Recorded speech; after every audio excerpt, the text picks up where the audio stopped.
someone like myself who was an addict for 3 years, I was always listening to the music. And I think that, the one reason that I got here is because I just kept on listening, even though I was really hopeless inside.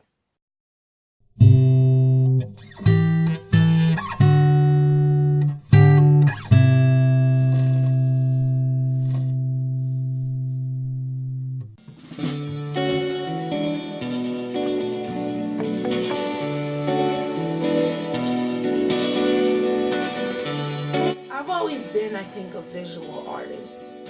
I think, that just makes sense to me now. In creating Always Love, or in coming up with Always Love, I've always been kind of the type of person that I never took meetings with people lightly. I never took friendships with people lightly. I've always believed that everything that we go through in life is for a reason. Even when I was an addict, I'm still an addict, obviously, but even when I wasn't sober, I guess, even when I was a drug user, I think that the one thing I enjoyed doing was bringing people together. I love seeing people interact. I love seeing people smile, because I think those are things that are really attainable. I grew up in a household that is, very big on family. I grew up spending summers in Florida with my cousin.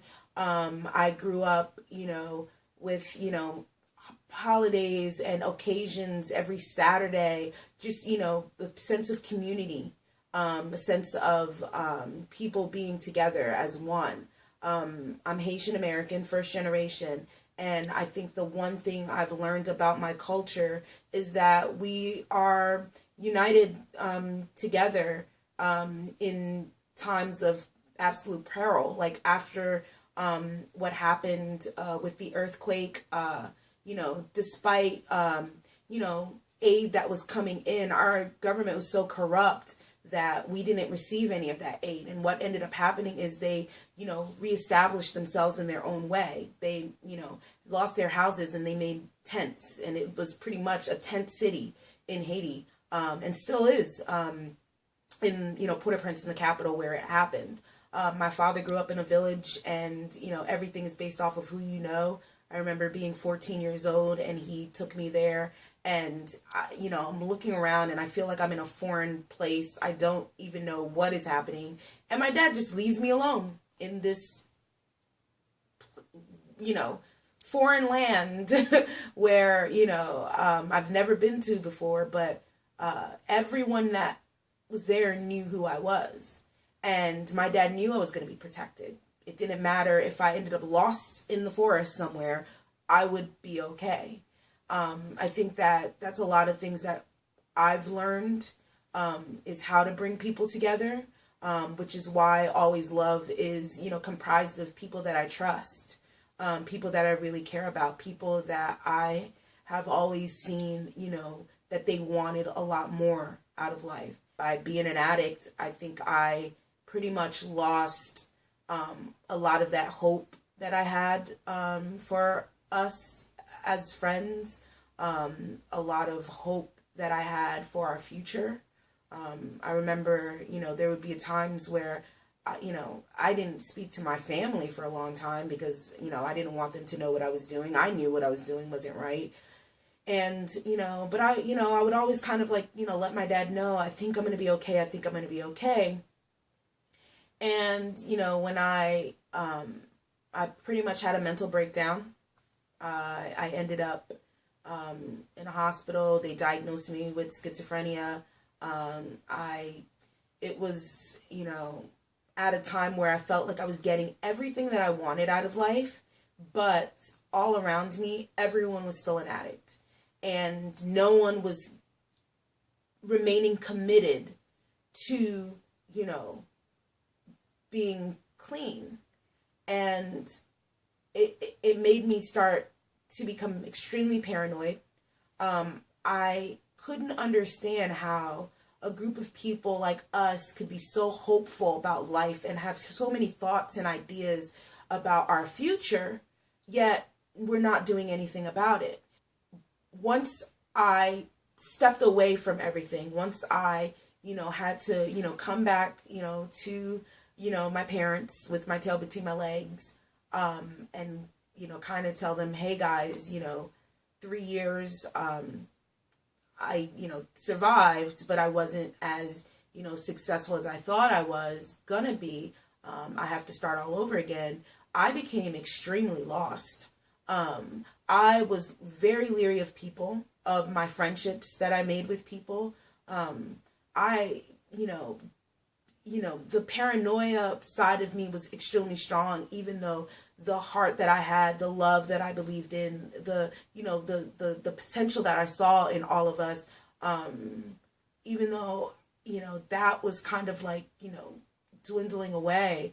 But I think once I went back to what I knew to be true, once I went back to just going to concerts because it made me feel good, once I went back to just doing what I wanted to do and not caring what anyone said, once I went back to, feeling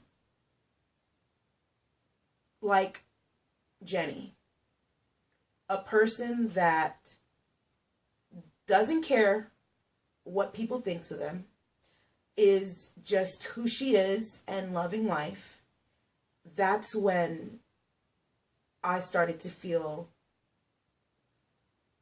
a purpose.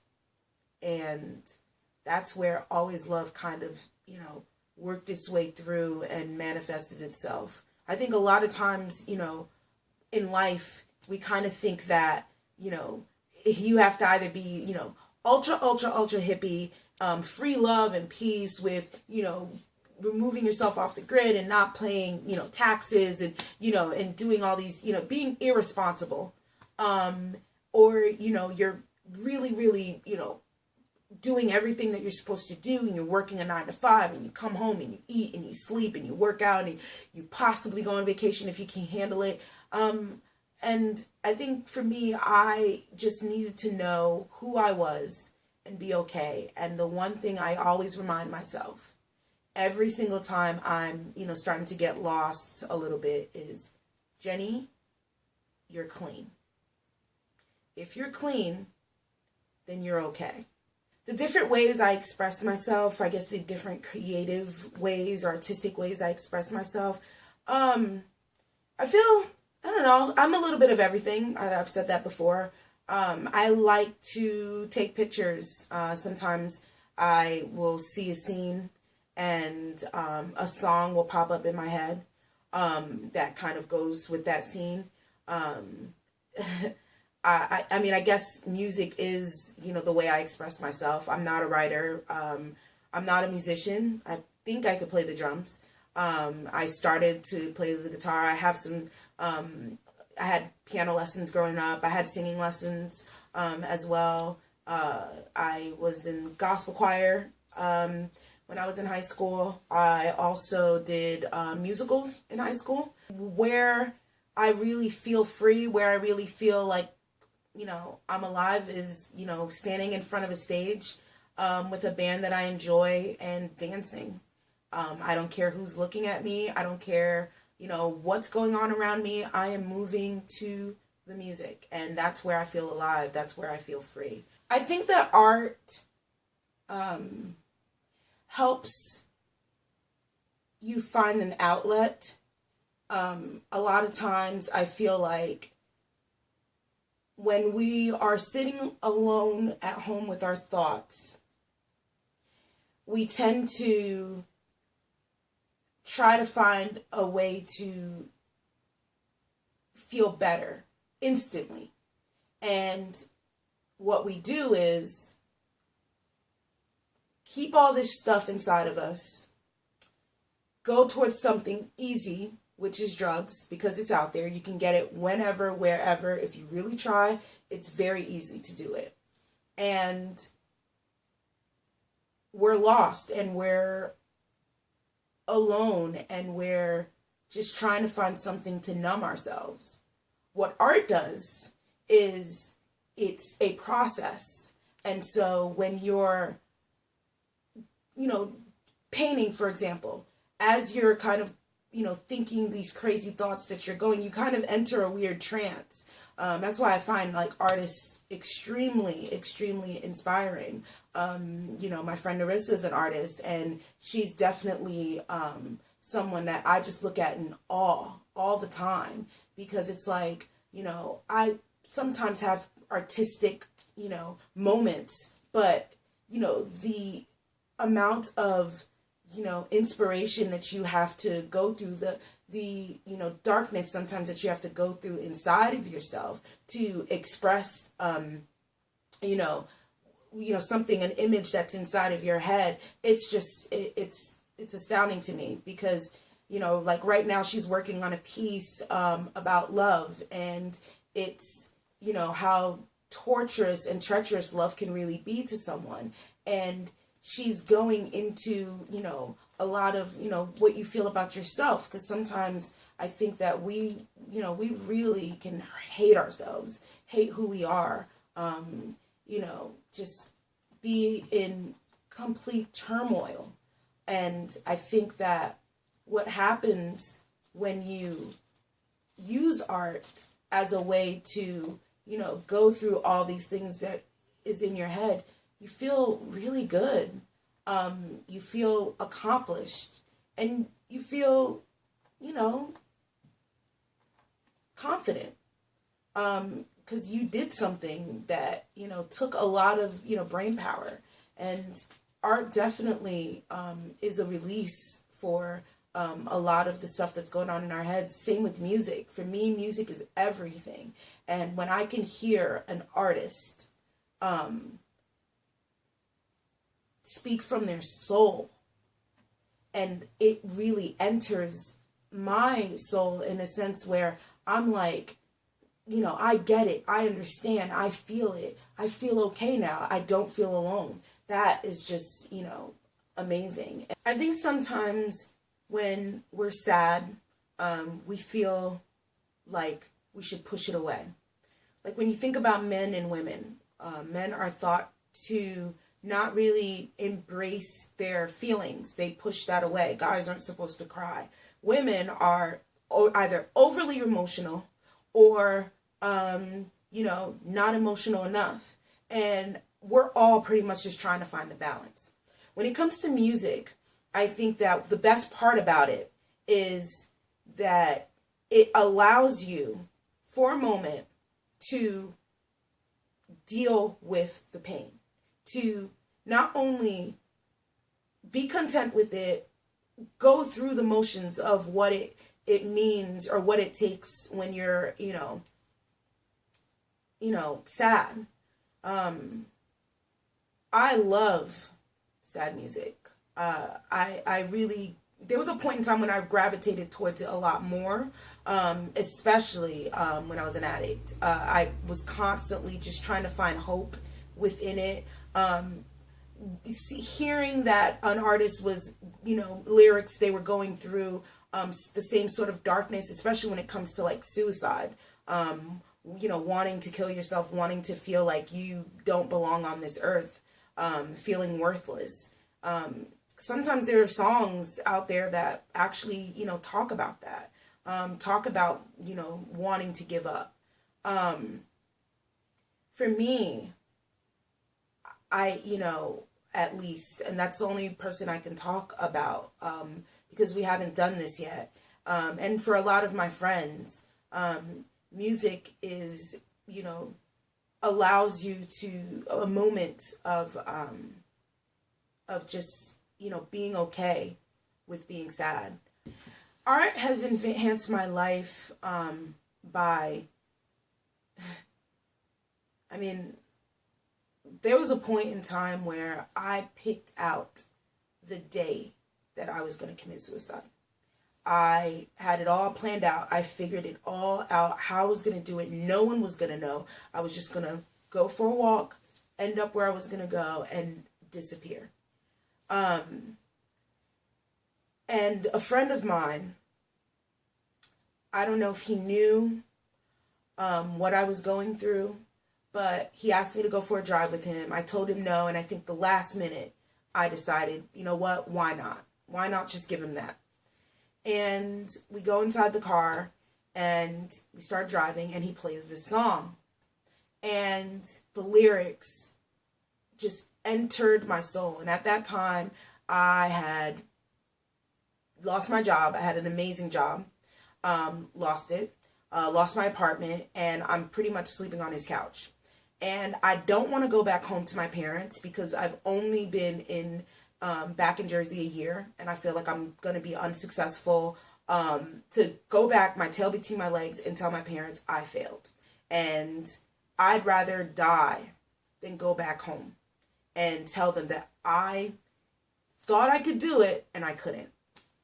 So we're in the car and I'm listening to music and he's playing all sorts of things, and the song comes on, Edouard by Thrice, and the lyrics just spoke to me. I am a nomad, a wanderer, I have nowhere to lay my head down. And one of the main lyrics were, in the chorus was, my heart is filled with songs of forever. And I think, though, that was the only thing about me that I knew to be true. That was the only thing about me that I knew to be real, was that I love music. I live and breathe music. I need music to feel okay, at least for a little while. And I remember after that drive, kind of deciding, at least for now, I'm not going to do it. I think in life, when things go wrong, you always have to find some reason to blame. One of the biggest scapegoats, I feel, is music. It's easier because it's words, and they feel it's being enticed by instruments. That's how they bring people in. And, we're kind of being hypnotized by it.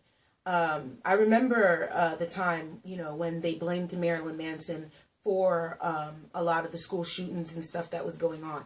And that would, really frustrate me and irritate me, because you cannot blame an artist expressing themselves, an artist that is human, that is going through the same kind of lost emotions that we're all going through. So let's not idolize them like they're, God, and that their role on this earth is to, put thoughts into children's heads. Their role and what they've decided to do is express themselves.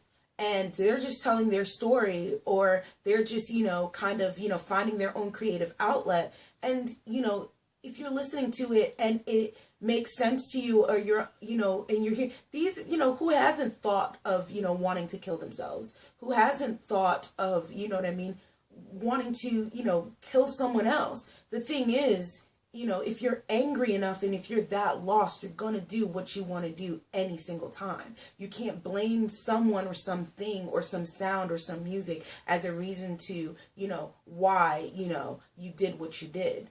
Anything that I've done, I've always been held, I hold myself accountable for it. Anything that, I know there was a point in time, when I was a victim of, my past, or a victim of, a lot of my own thoughts. But I made myself a victim.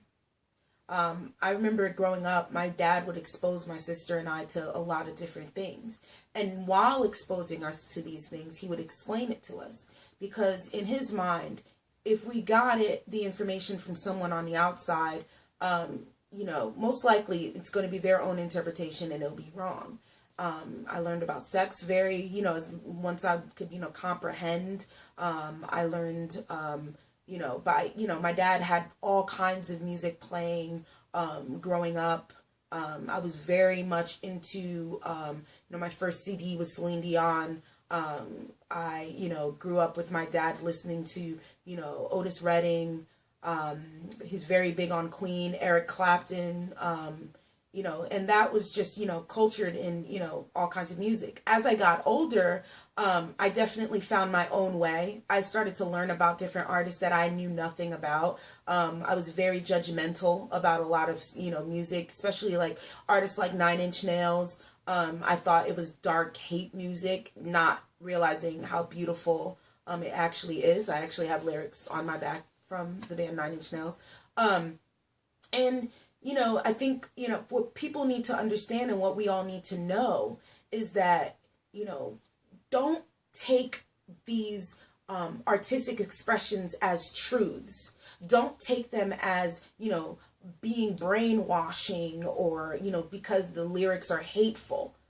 Take them as, a lot of the stuff that's going on inside, and it's just being expressed in the only way that they know how, in their own voice. The thing is that we all have different, upbringings and thoughts. I was raised pretty much, in a Catholic community and setting because that was the better schools for me to go to rather than going to a public school in Newark.